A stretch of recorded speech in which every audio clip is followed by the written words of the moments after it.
Public demand কি করব, বলতেই হবে। প্রথমত তার মা বাবার সম্পর্কে দুই চার কথা বলি।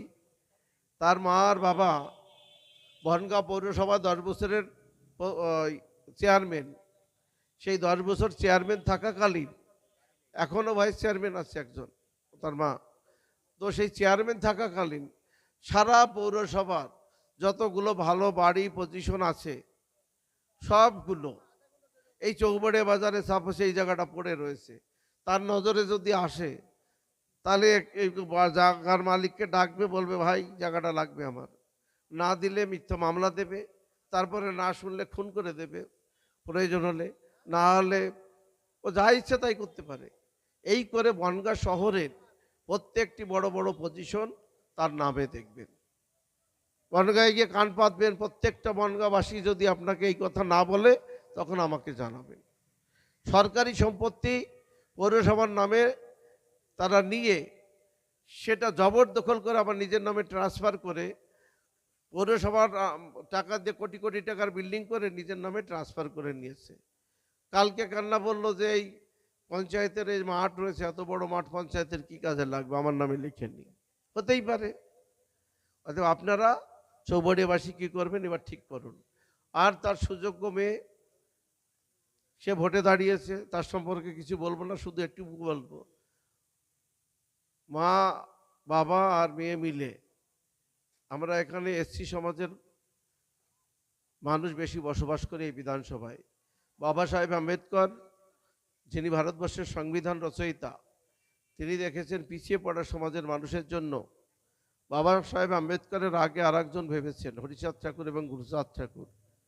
সেইগুলোকে স্মরণে রেখে পিছিয়ে পড়া সমাজের মানুষকে যাতে এগিয়ে নিয়ে যাওয়া যায় তার জন্য 33% সংরক্ষণ রেখেছিলেন। আর সেই সংরক্ষণের বলে কোথাও কোথাও এসসি, যেখানে মানুষ বেশি সেখানে এসসি রিজার্ভ সিট, কোথাও এসটি রিজার্ভ সিট, যাতে সেই সমাজের মানুষও আমাদের সঙ্গে মিশে আরও আগে এগিয়ে যেতে পারে। তো বনগাঁ দক্ষিণও এসসি রিজার্ভ সিট, সেই সিটে ভোটে দাঁড়ানোর জন্য তার বাবা এসডিওকে প্রভাবিত করে ভয়ভীতি দেখিয়ে একদিনে উইদাউট কাগজ জমা দিয়ে, কোনো কাগজ না দিয়ে, আপনারা একটা এসসি কার্ড করতে যাবেন, 14 গোষ্ঠীর পঞ্জি চাপে যে তোমার বাবা ঠাকুর দাদা তার কে কি আছে সব নিয়ে এসো।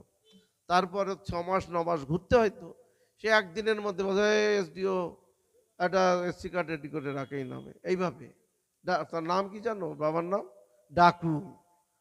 মানুষ পদবি পায় ভালো, যে অমক কি পেয়েছে, পদ্মশ্রী পেয়েছে, অমক নোবেল পুরস্কার পেয়েছে, এ পুরস্কার পেয়েছে কি জানো, ডাকু। শঙ্করাড্ড বললে কেউ চেনে না। তো সেই ডাকুর মেয়ে আমাদের এখানে ভোটে দাঁড়িয়েছে। এবার কি কি ডাকাতি করবে বুঝতে পারছেন আপনারা। প্রথমেই এসে ডাকাতি করেছে আমাদের এসসিদের হক, এসসি কার্ড।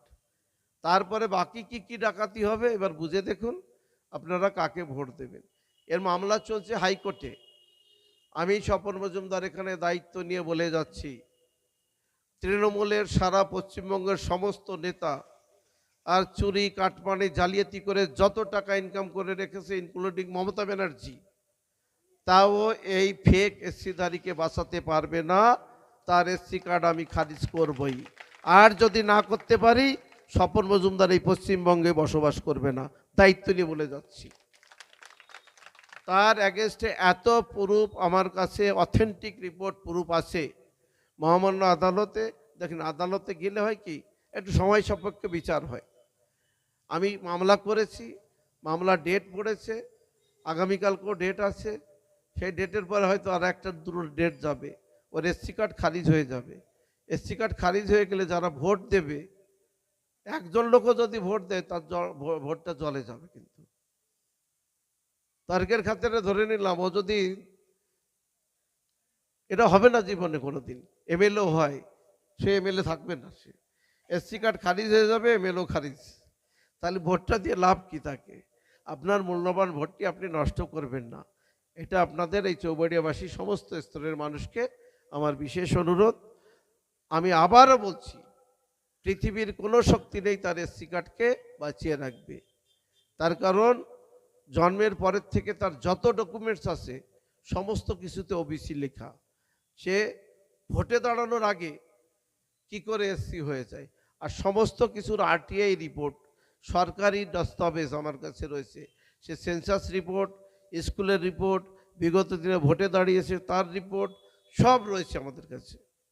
তাহলে কিসের ভিত্তিতে তার বংশে, সাপোজ আমরা 4 ভাই, আমরা 4 ভাইয়ের মধ্যে আমার ক্ষমতা আছে, আমি ডাকু মাকু, আমি ক্ষমতা দেখিয়ে আমার মেয়ের জন্য এসসি কার্ড বের করে নিলাম, কিন্তু আমার আরো 3টি ভাই রয়েছে, তাদের তাদের কিন্তু ওবিসি কার্ড রয়েছে। বুঝতে পেরেছেন ব্যাপারটা? তাহলে এটা কোনোদিন কোনো শক্তি আছে বাঁচাবে এদের? আমার কাছে সব কাগজ আছে, রিপোর্ট রয়েছে। আমি এত বড় কথা বলতাম না, রিপোর্ট হাতে না নিয়ে আমি কখনো কথা বলি না।